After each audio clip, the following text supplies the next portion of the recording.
Well, it was an attack in Sydney's heartland that was so random and pointless, it scared us and it broke our hearts. Curtis Chang, a 58-year-old loving father of two, leaving work, murdered, shot at point-blank range. The horrific crime was made more shocking when we discovered the killer was a 15-year-old, Fahad Jabbar, 15 years of age. So how does a teenager become a terrorist and how do we prevent another attack? Joining our panellists for this week's Big Issue is counter-terrorism expert Dr Anne Ali. Please welcome Anne. However, before we get to Anne, Mark Latham, you're first up. How do we stop this? Where is the problem? Well, Carl, it's a problem that's been a long time coming. It started in the 1980s with family reunion or unskilled Muslim migration to Western Sydney. Whole or large parts of suburbs have got welfare dependency problems. And it pains me to say, in Western Sydney there is a Muslim problem. After Man Monis, who came from Western Sydney after the shooting last week, we have to recognise this is not just radical Islamic ideology, it's also people with too much time on their hands, too many opportunities to sit around in groups bitching about Western culture, bitching about the American president, bitching about the Australian Prime Minister, and getting up to no good. So the best thing the federal government can do is get these people out to work, break down the welfare dependency in Western Sydney. And in many ways, it's not just a question of stopping radicalisation, it's how do we promote normality, normalisation in Western Sydney so people are making a positive contribution to society. And you're a counter-terrorism expert. Now, what do you think of what Mark just said then? Well, what I've just heard from Mark is a range of very simplistic strings of answers that are always rolled out every time something like this happens without any understanding of the complexity of the situation. Well, you can say that coming from Perth. And with all due respect, do you work with these young people? I work with the young people who have been radicalised or are becoming radicalised in Perth and in Sydney and in Sydney and in Sydney. It is not a socio-economic problem. You have young people who are becoming radicalised from all stratas of society. It is not a socio-economic problem. It is not a problem that is a Muslim problem of Western Sydney. It is not a Muslim Western Sydney problem. It is a social problem that is embedded in a range of social issues. And what we're seeing now is not what we saw 10 years ago. It's a rapidly changing environment. It's a rapidly trending and transforming environment. And we cannot continue to rely on those one-liners that we were using 10 years ago to explain things 10 years ago. We need to take a much more comprehensive look at what's happening here and not fall back on these simplistic one-liners. They're not stereotypes, it's reality. And if you talk to the federal police and the spy agencies, most of their activity is taken up listening in and trying to infiltrate these groups. They've got too much time on their hands, up to no good, driven by the radical ideology. Can I say something? And that's a big part of the problem. We're just talking about Sydney, Australia, Perth, whatever. We are the tail of the beast. This is a huge international network, not unlike international communism that was trying to bring down democratic society through the 30s and 40s. And Julie Bishop put it very well in a very strongly worded speech, which Malcolm Turnbull should read in April this year, that it's a new and a virulent form, and it changes all the time. It's like a medical bug that is constantly re-engaging, and it's now working on very young people. And what it is very much like Bill Shorten said the other day, that what we've got in our midst are older people preying now on younger people. Absolutely They are preying on younger people, and they are like pedophiles prey on younger people. And as a Catholic, and I feel that the Muslim community have got to be much stronger on this. Whenever we have a disaster, the first thing they do is say, oh, everyone's picking on us. Well, we're not picking on you. Like a Catholic, I don't say everyone's picking on me. When was the last time you went and spoke to the Muslim community and they said that to you? Jackie, you've been deep breathing since we came on air. What would you like to say? Look, I tell you, there's 600,000 youth unemployed around Australia, okay? Why aren't we bringing back National Service, a trade and apprenticeship scheme, okay? There's other countries that run it. Right, let's get productive. Instead of bitching at each other, let's find some answers here. That's one thing I'm putting on the table to Turnbull. Okay, we need to get these kids and we need to get them work. We need to reinstall their morals and grassroots and their values. I think the second question that we need to ask, and it needs to be asked, is that young boy, he was in a mosque 15 minutes beforehand, okay? We have no idea where that weapon's come from. We know he's been in that mosque and he showed up at that mosque many times before that. I want to know whether those people in that mosque, whether they're the imams or whether they're the preachers, have they been, have they been put through their paces, basically? Have they been interrogated? Because let's face it, we do have to let authorities handle that, though, Jackie. But how does a 15-year-old get recruited? That's what I want to know. Well, so we're going straight back to the mosque. I want to know what a 15-year-old boy... It's not about the community. It's not just about communities and families.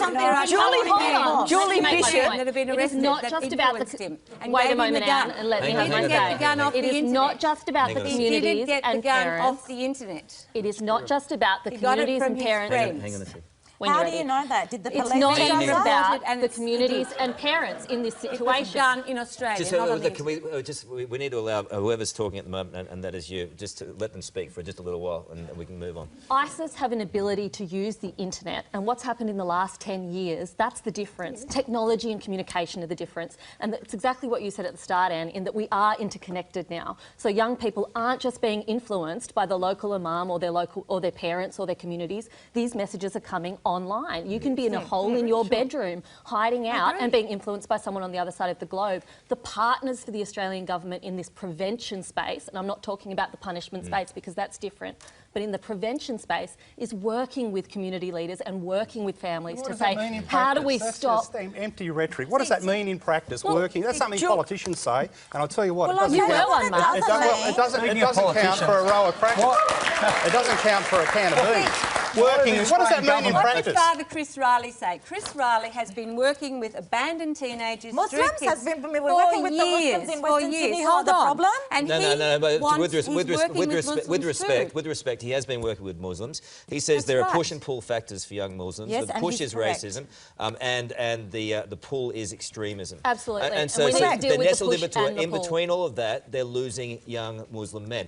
Campbell, what do you think? I think the Australian government have gone out of their way to try and not make this about religion, and they're treating us like fools. It clearly is religion. I heard Malcolm Turnbull, Julia Bishop say it's politically motivated.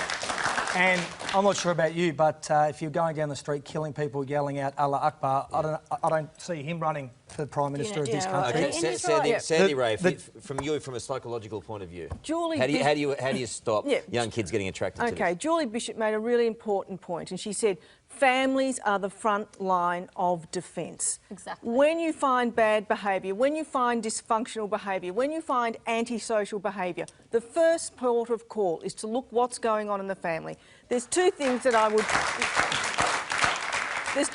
don't think have been properly discussed. One is, first of all, the overarching question is, why are these young 15, 16-year-olds so vulnerable? Well, first of all, they are adolescents. What are the three functions of developmental psychology for adolescents? One is their sense of identity. They're discovering who they are, what they are, etc., etc. One is sexual identity. And the third is independence. As a result of that, we know developmentally, their developmental trajectory, their pathway, is to engage in risky behaviour, moodiness, disconnect from their family. So that's one part of the psychology of these children. Then the next part is there are certain individuals. So we know that violence is a manifestation of anger. So there are what's called intra-individual risk factors that sit within these adolescents. And this is well documented. It can be anger, it can be vengeful, it can be having a sense of isolation. We can have parental depression, poor parenting management techniques. Children do not behave in isolation of their families. So if we're going to write, for instance, a forensic report on this adolescent, my first port of call is what is going on in that micro world in the family. Then I look to the school, then we look to the community, then we look what other influences. And it's quite a structured process of understanding. It's a bit late for the poor Cheng family. We're discussing it. We are discussing it. I heard the Deputy Police Commissioner last night was stating that these Muslim youth, they're doing this in a way to rebel, that it's not religiously driven. Well, what I did to rebel was throw a house party when my parents went out and have a cigarette. I didn't go out there and murder an innocent person or join up with ISIS and try and behead people. But the word and the order coming from ISIS is to go out and do these lone wolf killings. And the boy did use the internet, but he also was influenced by his companions. He got the gun from those who couldn't do it themselves because they were already under the investigation of the police. So they used him as a dupe. He was just like a paedophile acts on a young person. He was completely groomed. He was completely used as an instrument of their evil, and he killed the policeman. This whole idea that they're groomed like pedophiles. He was groomed. They have agency. Whether you like it or not, this 15-year-old kid made choices. He had choices. And I've spoken to dozens of former terrorists, and they all tell me the same thing. They all take responsibility. They all say, I made a choice. Okay, on well, the that's internet, the first step. these young people are the ones who are reaching out to somebody, whether it's to Correct. help them travel or to help them get a gun or whatever it is they want to do. But what are the mosques doing? the They're harbouring minute the we start radicals. to ignore the fact that these young people have agency in this, then how do we treat it? Well, how first do we of all, deal you with do that? it. All right, You know someone in your mosque we do have to leave it there. is We want the doing this, you discussion to report it to the continue, and no police. doubt it will continue in the They break. do. They turned on the country that gave them community that Okay, look, report to the searching police. for Okay, no well, They don't report it It's to the no police. use everyone talking They over don't each report other. it to the Anyway, that is how heated the debate is right across Australia, and that's why it's here on The Verdict. It's a complex but important discussion. Please thank Dr. Anne Alley for being with us tonight. Thank you, Doctor.